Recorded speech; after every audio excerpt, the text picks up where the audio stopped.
और जो समय को पहचानता है, उसको फॉलो करना जानता है, कभी जिंदगी में पीछे नहीं रह सकता। समय, जैसे जब छत्रपति शिवाजी महाराज जीत ही रहे थे, किले पे किले जीत रहे थे, औरंगजेब परेशान हो गया।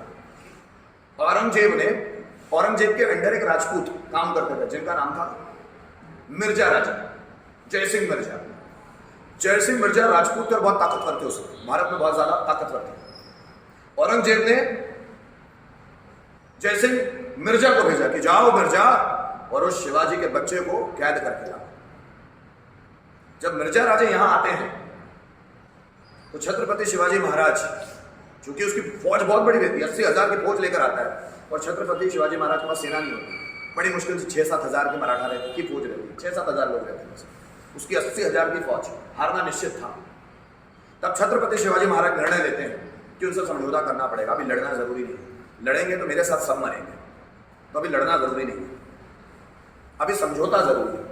तो मिर्जा राजे और छत्रपति शिवाजी महाराज समझौता करते, संधि करते हैं, जिसका नाम दिया गया पुरंदर की संधि, जिसमें छत्रपति शिवाजी महाराज अपने 30 किले औरंगजेब को भेंट करते हैं और औरंगजेब का 5,000 मनसबदार का पद स्वीकार करते हैं कि शिवाजी महाराज के साथ औरंगजेब के 5,000 मनसबदार मतलब सिपाही होंगे। तो शिवाजी महाराज औरंगजेब के अंडर आते हैं। लेकिन जब वो आगरा जाते हैं औरंगजेब से मिलने के लिए और उनको छोटे राजाओं में खड़े करने का बोलता है औरंगजेब, तो दिमाग खराब हो जाता है। ऐसे ऐसे राजा जो छत्रपति शिवाजी महाराज के सामने नजरें उठाने की हिम्मत नहीं कर सकते, उन राजा को औरंगजेब ज्यादा इंपॉर्टेंस देता है और छत्रपति शिवाजी महाराज को जब इंपॉर्टेंस नहीं देता उनका दिमाग हिल जाता है। उसको चैलेंज करके आते हैं कि मैं खुद राजा हूं और मुझे मेरा स्वाभिमान प्यारा है, ये जिन राजाओं को मेरे आगे खड़ा किया है ना तुमने, वो मुझसे नजरें मिलाने की हिम्मत नहीं कर सकते, वो वीरता में मेरे सामने खड़े होने का साहस नहीं कर सकते और उनको मुझसे ज्यादा इंपॉर्टेंस दिए।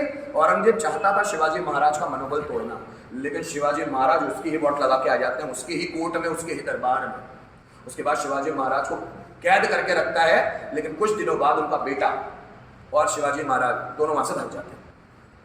भागना जरूरी है, लड़ना नहीं, हर जगह लड़ा नहीं जाता, वो जगह बुद्धि की, युक्ति की जरूरत होती है।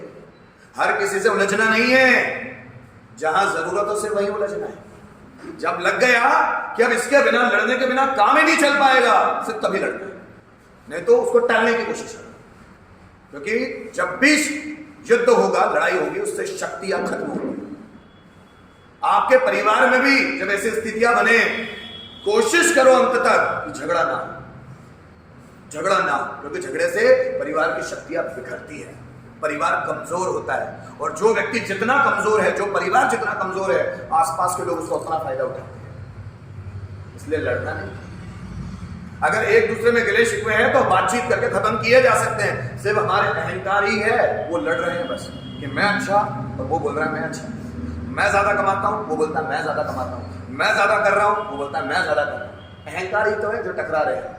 अगर इसको खत्म कर दिया जाए तो झगड़े का कोई कारण ही नहीं।